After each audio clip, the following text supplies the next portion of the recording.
Salut à toutes et à tous, ravi de vous accueillir pour le premier numéro de VooZoom de cette semaine. On va parler des matchs qui auront lieu ce mercredi et ce jeudi, des matchs avancés de la 36e journée, mais aussi des matchs de rattrapage de la 19e et de la 34e journée. J'ai le plaisir aujourd'hui d'avoir à mes côtés Christian Schakels de Eye of the Game, Vision du jeu. Salut Christian. Bonjour Serge, bonjour Fred. Tout va bien? Très bien, merci. Et puis Frédéric Wassège, je vais commencer par lui souhaiter un très joyeux anniversaire. Comment le savez-vous? C'est mon petit agenda qui me l'a dit. D'accord. Bon, Merci beaucoup et bonjour à tout le monde. Je vais Bon pas donner anniversaire. votre âge. Je vais quand même dire que vous avez l'âge d'un footballeur qui est à la retraite déjà depuis un long moment. Depuis bientôt 30 ans. Ouais, c'est vrai, malheureusement c'est vrai. Je sais Ok. bien qu'on ne dirait pas, mais c'est la vérité, voilà, désolé. Voilà, c'est le plus important, hein, c'est de ne pas avoir l'âge physique, enfin, de ne pas avoir l'âge mental de son physique. On va le dire comme ça. Ouais. On va commencer par parler du bilan de la 35e journée qui s'est terminée lundi soir avec la victoire de Burnley en déplacement à Fulham. On connaît maintenant les trois descendants. Eh bien, ce seront Sheffield United, on le savait déjà, West Brom et Fulham qui n'a donc pas pu se sauver un an après être monté en première ligue. Il y a eu 4 victoires à domicile, 6 victoires en déplacement. Donc la tendance se confirme. Il y a toujours plus de victoires en déplacement en première ligue. Pas de partage. On a marqué 31 buts, ce qui est une bonne moyenne. Par contre, Kane reste maintenant sur 3 matchs sans but et sans assist. Sa première place est quand même mise en difficulté. On verra comment Harry Kane va terminer cette saison. Il reste encore 3 matchs à disputer sous le maillot de Tottenham. Bon, on a aussi les finalistes des Coupes d'Europe. On voit qu'en Ligue des Champions, ce sont 2 clubs anglais. Frédéric, on a Manchester United aussi en finale d'Europa League. Ça confirme la tendance. Le championnat anglais est le numéro 1 en Europe. Et vous imaginez que Liverpool rate sa saison, quoi. Imaginez, ça aurait pu donner un truc assez terrible. Voilà, mais c'est une tendance depuis plusieurs années. Voilà, c'est là qu'il y a le plus d'argent, c'est là que les bons joueurs sont, et c'est là que plus qu'ailleurs, je pense, il y a de la continuité dans les clubs. Effectivement. On va commencer avec la première affiche de ce VooZoom. C'est le match Chelsea-Arsenal programmé mercredi à 21h15.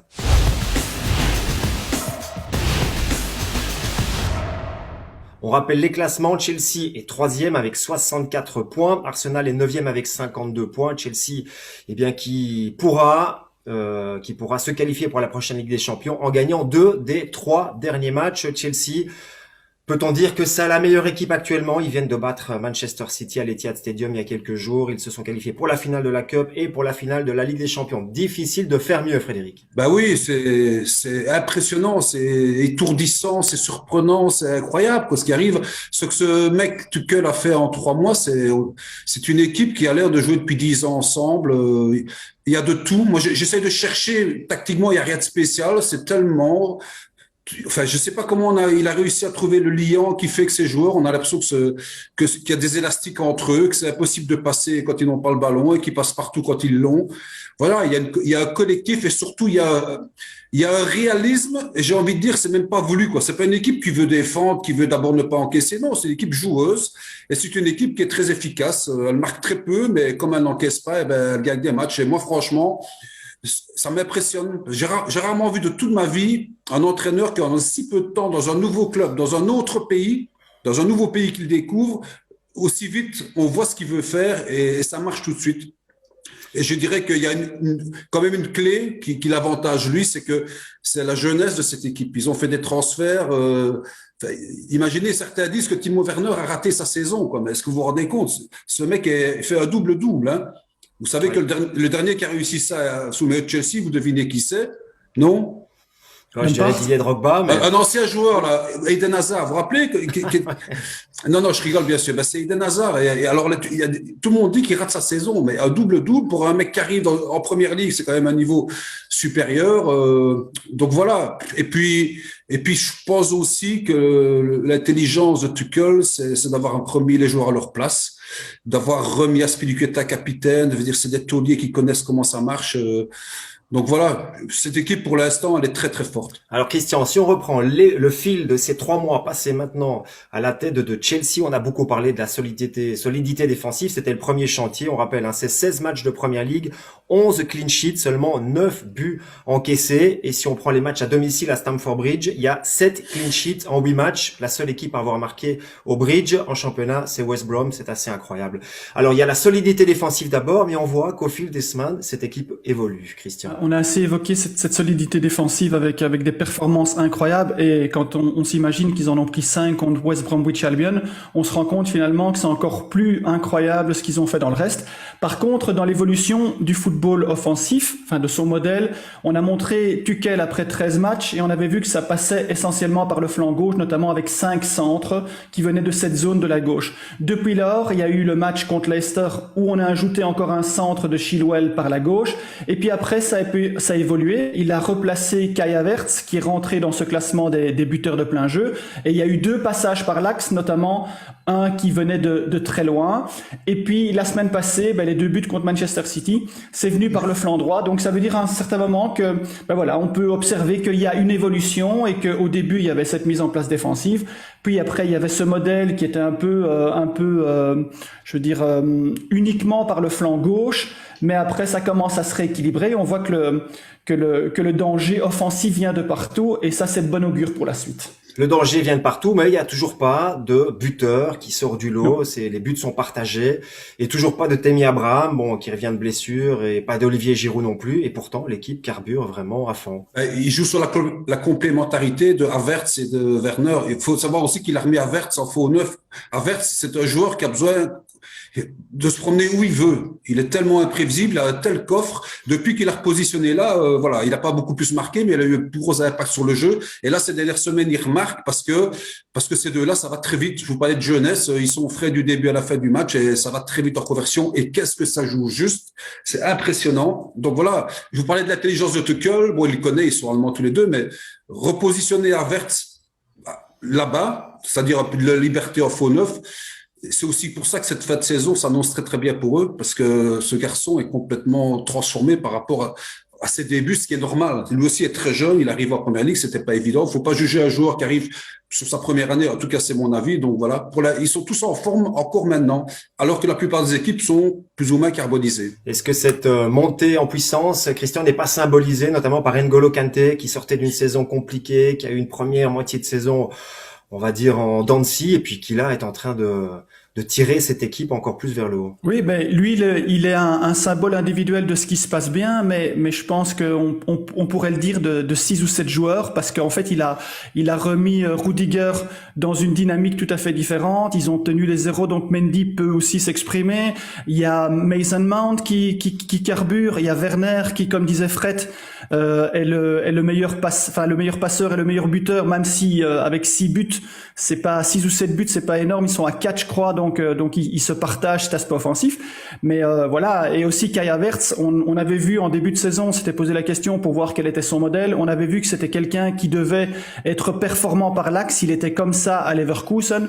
Les 2 buts de la semaine passée le prouvent. Donc à mon avis, l'idéal c'est que c'est qu'il connaît les joueurs, il connaît leur modèle, et il les bonifie tous individuellement, et ça a un impact sur le collectif. Alors on sait exactement à quoi s'attendre avec Chelsea. Par contre, on a l'impression que c'est tout l'inverse avec Arsenal, une équipe qui est en train de disputer sa plus mauvaise saison depuis 25 ans. Il y avait évidemment ce match retour face à Villarreal qui était le tournant de la saison, le match le plus important. Il y a voir l'attitude des joueurs d'Arsenal. On peut se poser des questions sur l'ambiance, sur l'atmosphère dans cette équipe. On rappelle, Arsenal est 9e. Il ne pourra y avoir que 7 qualifiés en Coupe d'Europe la saison prochaine en Angleterre.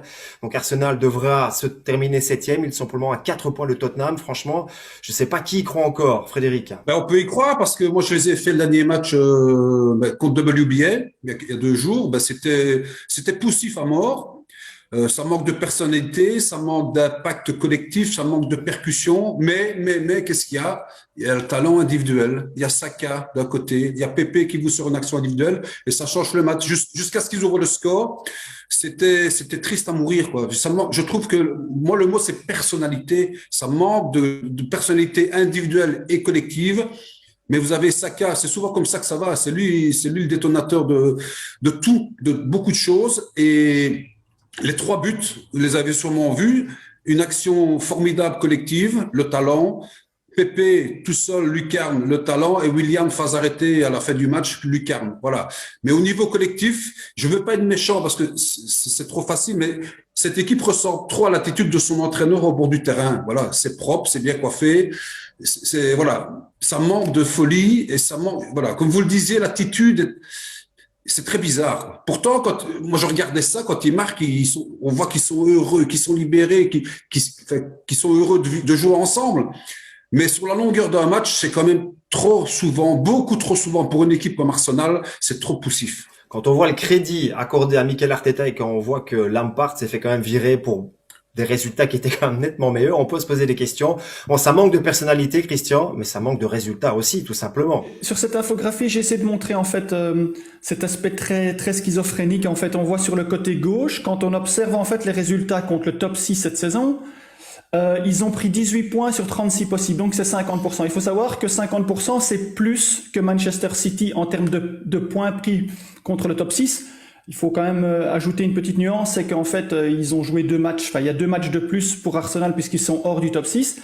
Mais par contre, quand on observe le côté droit, là, on voit que c'est non cette saison parce que c'est, comme disait Fred très bien, c'est irrégulier, c'est parfois ennuyant à mourir et parfois il y a des éclats comme par exemple on peut le voir en début d'infographie en haut, Arsenal Leeds c'est 4-2 mais puis après c'est une défaite, puis c'est une victoire, puis c'est un partage, puis c'est de nouveau une victoire intéressante contre Tottenham, puis après c'est le 3-3 contre West Ham avec des circonstances incroyables, puis c'est perte, puis c'est gagné, puis c'est match nul, puis c'est perte, et alors là seulement, bon, contre 2 équipes quand même qui sont classées en bas de classement, ils parviennent pour la première fois depuis la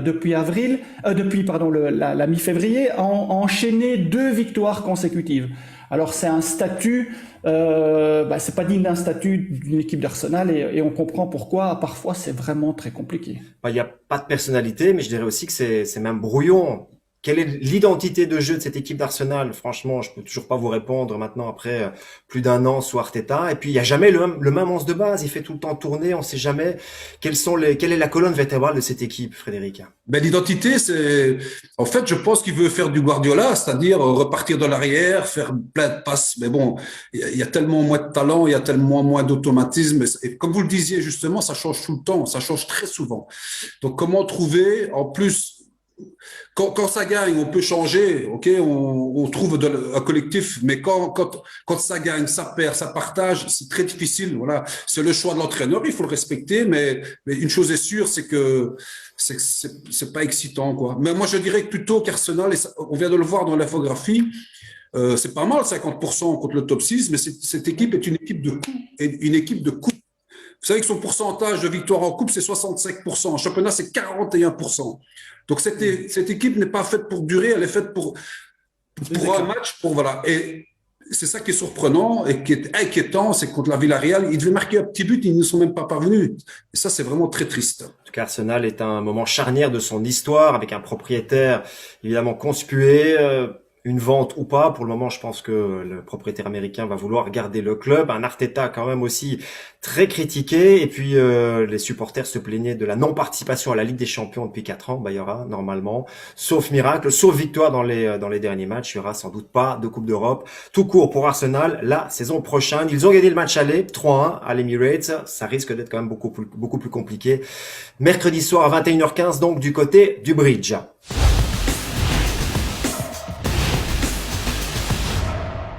On enchaîne avec une équipe dont on n'a finalement pas énormément parlé ces dernières semaines, mais qui pourrait s'inviter dans les derniers matchs dans la course à l'Europe, c'est Everton.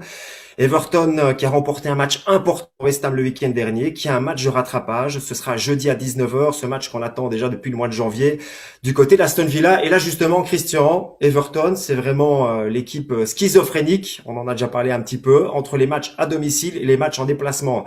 Everton est une des plus mauvaises équipes en termes de résultats à Goodison, donc à domicile. Par contre, c'est une des meilleures. Elle est 3e au classement des matchs en déplacement. Là aussi, une équipe à 2 visages. Et la particularité de ce championnat, c'est quand même de savoir qu'aujourd'hui, s'il y a cette victoire contre Aston Villa, on peut rejoindre encore malgré tout des places intéressantes dans le top 6. Il serait 5e s'il gagne à Aston Villa. Ça donne beaucoup d'espoir à toutes les équipes qui ont des ambitions. C'est-à-dire qu'aujourd'hui, en ayant 2 victoires à domicile contre le top 15, on peut être encore dans la course à l'Europe ça c'est très très impressionnant. Et par contre, voilà, un peu à la même image que Leicester, hein, c'est énormément de victoires en déplacement. Et là il y a 8 victoires en déplacement contre le top 15, donc ça c'est magnifique. Et si on regarde le détail sur la partie droite de l'infographie, à domicile c'est seulement 2 clean sheets.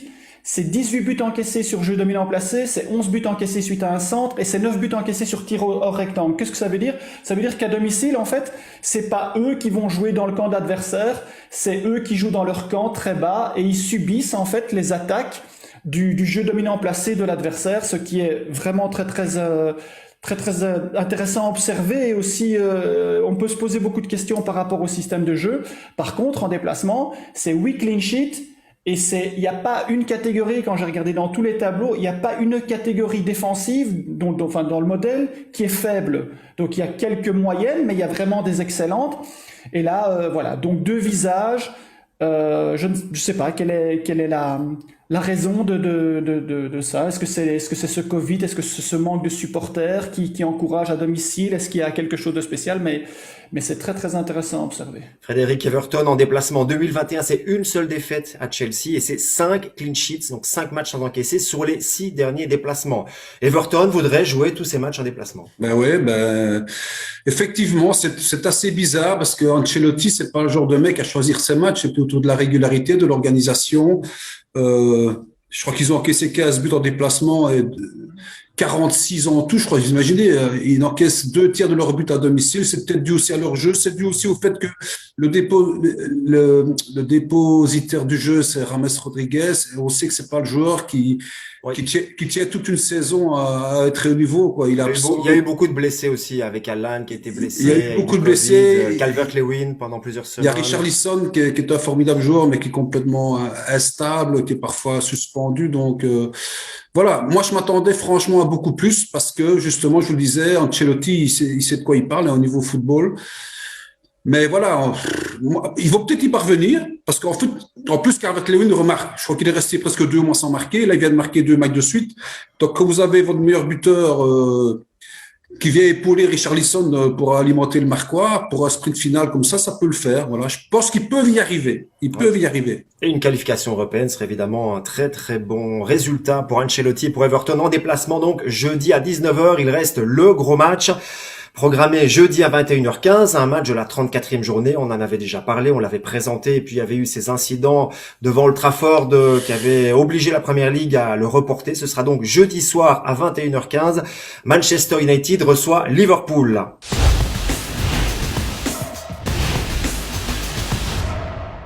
C'est évidemment le derby d'Angleterre, le match entre les deux clubs qui ont gagné le plus de fois le titre anglais. On va commencer, Christian, avec cette équipe de Manchester United et on va revenir un petit peu sur le modèle utilisé de Solskjaer. Cette équipe est déjà assurée de terminer dans le top 4, mais va vouloir évidemment empêcher Liverpool d'y être. Liverpool est actuellement 6e avec 57 points, donc Liverpool va devoir aller gagner à Manchester United et c'est pas facile cette saison. Là, on a vu, comparé aux autres équipes aussi du top 6, ici aussi, ici il n'y a pas de défaite en fait contre le top 6, mais il y a que 14 points sur 24, il y a 5 partages, donc 4-0-0. Donc c'est très très bon défensivement avec 6 clean sheets.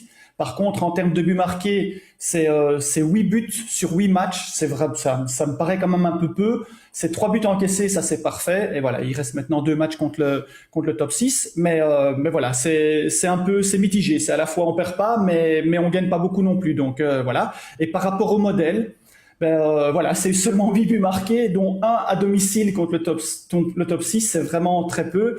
On voit les buteurs qui ont participé, alors quand on sait qu'aujourd'hui ils ont quand même eu un own goal et c'est quand même Luke Shaw qui a dû marquer un but. On voit quand même que c'est pas très très pertinent offensivement. Et alors on regarde sur la droite et c'est vraiment très c'est épars, on sait pas, il n'y a pas de modèle, il n'y a pas de répétition. Alors on pourrait dire que ça vient de partout et donc ça peut surprendre. Mais il n'y a pas de plan réellement établi pour pouvoir surprendre l'adversaire dans les matchs des équipes du top 6. Frédéric, comment Liverpool peut-il éviter le 0-0 à Old Trafford jeudi? Ils vont l'éviter parce que Liverpool, c'est l'équipe elle s'exprime, elle gagne, elle est comme l'an dernier en déplacement, hein, depuis qu'ils ont été premiers à Noël. Je crois que c'est 5 de leurs 6 victoires ou 6 de leurs 7 victoires sont en déplacement. Voilà, ça leur convient mieux et ils sont très forts en déplacement contre le top 6. Donc, c'est une équipe qui, dans ces rendez-vous-là, redevient le champion, vraiment le champion. Pourquoi? Parce que c'est une équipe, c'est catastrophique par rapport si on compare avec l'an dernier, mais ça se crée toujours des occasions, ça tente toujours autant, ça cadre toujours autant. Donc, quand il y a un peu d'efficacité, quand ils jouent contre le top 6, ils jouent contre une équipe qui, normalement, à domicile est joueuse, donc il y a plus de possibilités. Donc, je pense qu'ils peuvent y parvenir, mais vous le disiez tout à l'heure, c'est évidemment le derby de l'Angleterre, c'est l'ennemi juré, donc Man United ne va faire absolument aucun cadeau. Mais je les ai fait ici aussi il y a 2-3 jours et c'est vrai que par moments c'est un peu poussif aussi, mais par moments il y a des coups de génie, voilà. Donc moi je pense que Liverpool est tout à fait capable de le faire vu la consistance de Manchester United à domicile. Alors, ce qui est différent par rapport à la saison dernière, Christian, c'est l'incapacité de Liverpool à conserver les avantages pris dans ces rencontres de Première Ligue. Il y avait qu'une équipe, hein, on l'avait montré avant dans la présentation du match qui a été reporté, on avait montré que c'était la seule équipe derrière Tottenham à être aussi mauvaise lorsqu'elle mène.